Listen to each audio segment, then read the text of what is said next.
जयश्री राधे, रामधारी गुप्ता, खंड 1, प्रतिलेखन संख्या 21, गति 100 शब्द प्रति मिनट। प्रारंभ करें।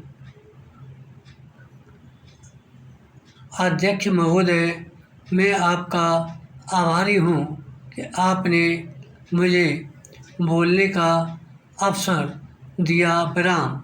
इस देश के वर्तमान भारी संकट के समय में और विशेष रूप से उस समय जबकि हम लड़ाई से अभी निवृत्त हुए हैं और आकाश में लड़ाई के बादल दूसरी तरफ से आने शुरू हुए हैं, हमारे वित्त मंत्री ने जो बजट पेश किया है वे इसके लिए बधाई के पात्र हैं। पैरा।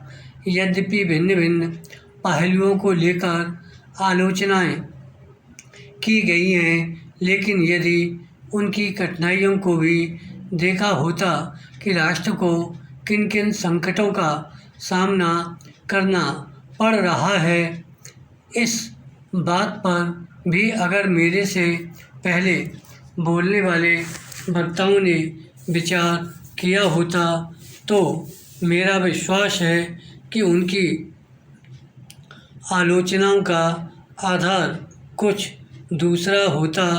उन्होंने ऐसे कठिन अवसर पर यह एक संतुलित बजट पेश किया है, उसके लिए मैं उन्हें बार बार बधाई देता हूँ, लेकिन साथ ही साथ मैं अपना यह कर्तव्य समझता हूँ कि कुछ ऐसे विचार भी उनके सामने प्रस्तुत करूँ जिससे उनकी कठिनाइयाँ कुछ हल हो जाएं।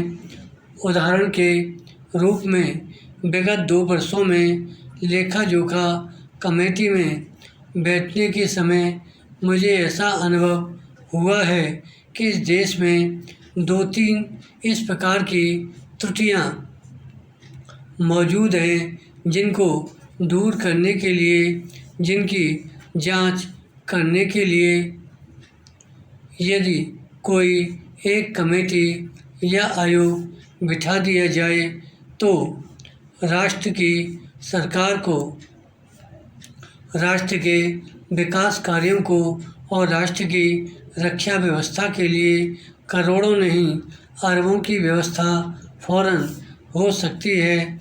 केवल शासन को जागरूक होकर कुछ कदम उठाने की आवश्यकता है। पैरा। अभी कुछ छिपे हुए धन का जिक्र किया गया। सरकार ने भी समय समय पर ऐसा आभास दिया है कि इस देश में लगभग 30,000 करोड़ रुपये का छिपा धन मौजूद है।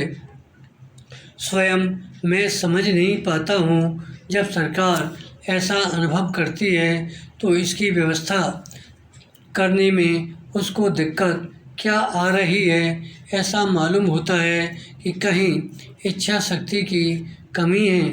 भारत की इस सरकार ने अपनी शक्ति का ठीक से उपयोग करके उस दुश्मन के दांत खट्टे किए जिसके के ऊपर विश्व की शक्तिशाली और इंग्लैंड जैसी शक्तियों का अटूट सहारा था और जिसको कि हमारे विरुद्ध उकसाकर खड़ा किया था और अपना पूर्ण सहयोग दिया था।